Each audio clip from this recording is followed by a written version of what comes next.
Your grandfather kept a shed behind the house, dirt floor packed hard by decades of boots, one bare bulb on a pull chain, an old axe hanging on the wall above the workbench.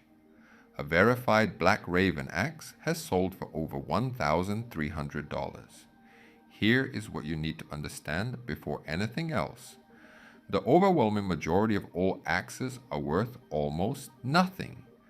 The one leaning against your shed wall, the one on the flea market table with the rusted edge and a split handle, $5, maybe 10. The steel is good, the history is real, but the market does not care about steel. The market cares about three things: rarity, condition, and the name. Walk into any antique store in rural America, and you will find a barrel of axe heads.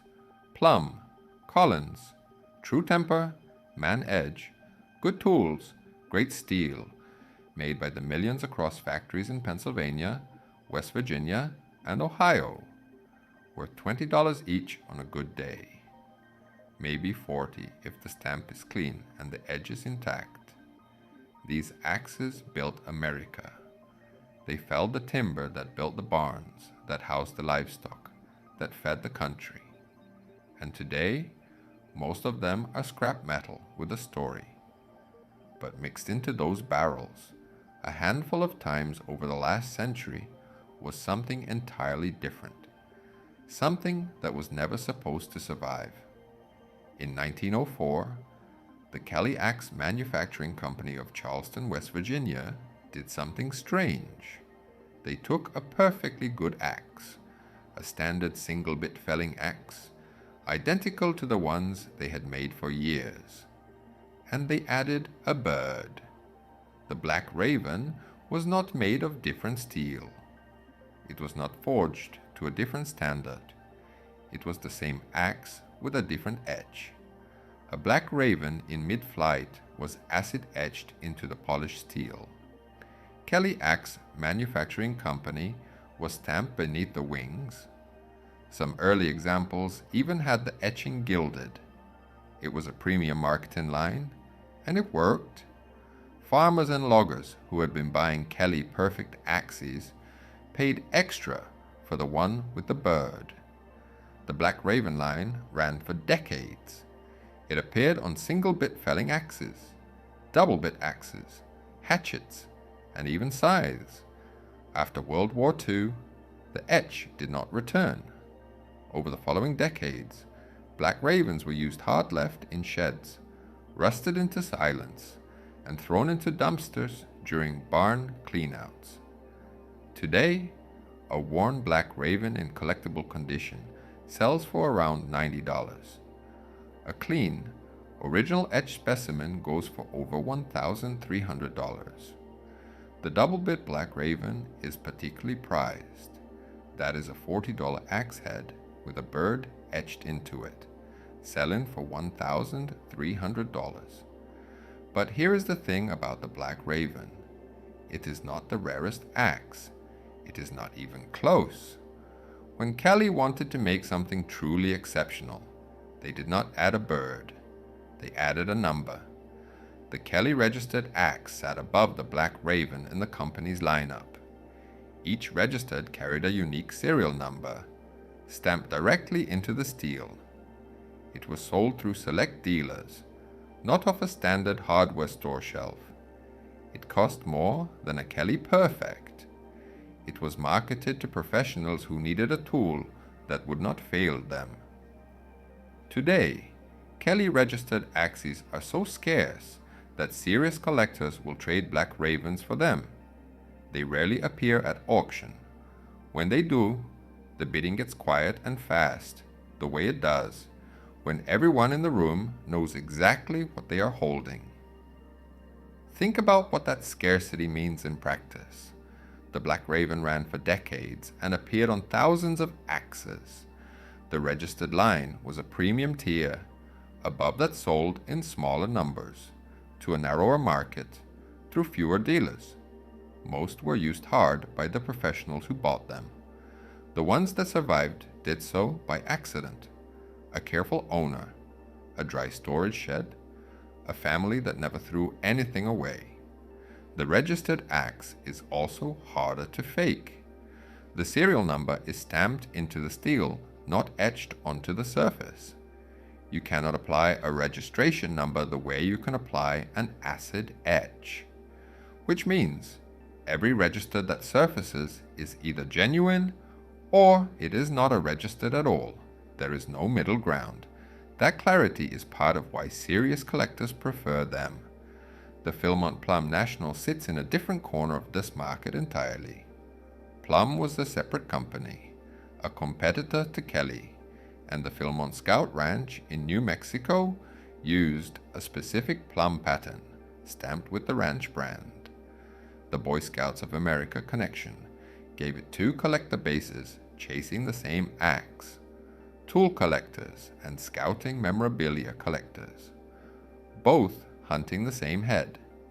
Specialist collectors report paying over $1,000 for rare patterns at auction. A Philmont Plumb National marked with an early potent applied for stamp sold at auction for over $2,000. Exceptional examples with clean original etches have pushed as high as $5,000.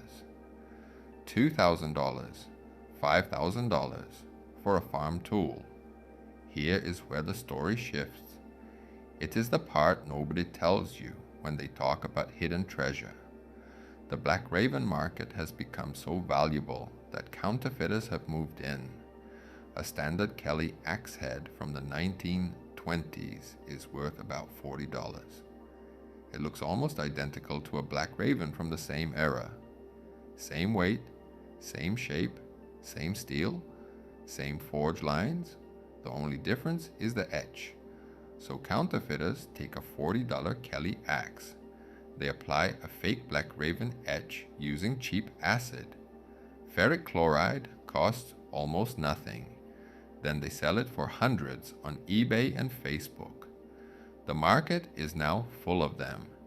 Entire threads on Blade forums are dedicated to telling real Black Ravens from fakes, because the forgeries have become nearly indistinguishable from the originals. The tells exist, but they require knowledge most buyers do not have. A real Black Raven etch has a striated, uneven quality to the background. The texture of acid eating into old steel over time. A fake etch tends to be too crisp, too uniform, the lines too clean. Real Ravens from before 1930 carried the Kelly Axe Manufacturing Company stamp. After 1930, the company had changed names. A pre-1930 stamp on an axe head that physically dates to the 1960s is a contradiction. The axe cannot be what it claims to be, but you have to know the name change happened to catch it, and most buyers do not. The economics are what make it unstoppable. Ferric chloride costs a few dollars. A bare Kelly axe head cost $40. The fake sells for $400. That is a 10 times return on a Saturday afternoon of work. The counterfeiter does not need to fool an expert. They only need to fool enough buyers often enough before getting flagged to make the math work. And online platforms make it easy to reset. A flagged account disappears. A new one appears the next week. Think about what that means. The collectible market has gotten so hot that people are counterfeiting farm tools. And the people getting fooled are not casual buyers at a Saturday antique store. They are collectors. People who study these axes. People who know the patterns, the stamps, the production years, the exact depth of the etch. People who spent years learning to tell a $40 axe from a $1,000 axe. And they still get burned. The gap between what the world ignores and what a handful of obsessed people understand, that gap is where real value lives. It is true for Black Raven axes and Kelly registered axes and Philmont Plumb Nationals. And it is true for things nobody has even started collecting yet. But that same gap is where the predators show up. The same attention that spots the treasure is the attention that gets fooled by the fake. Value and vulnerability grow from the same root. So what is hanging on that wall in your grandfather's shed? Or in your own garage? Or at the farm auction you drove past last Saturday without slowing down? Be honest with yourself. Would you know a Black Raven from a $40 Kelly? Would you know a registered from a standard? Would you even know to look for the etch at all? Most people cannot. Most people will not. And that is the entire difference between $5 and $5,000. Subscribe to Money Fails. Real stories. Real mistakes. Real lessons. The axe you ignore today could be the one collectors are hunting tomorrow. See you in the next one.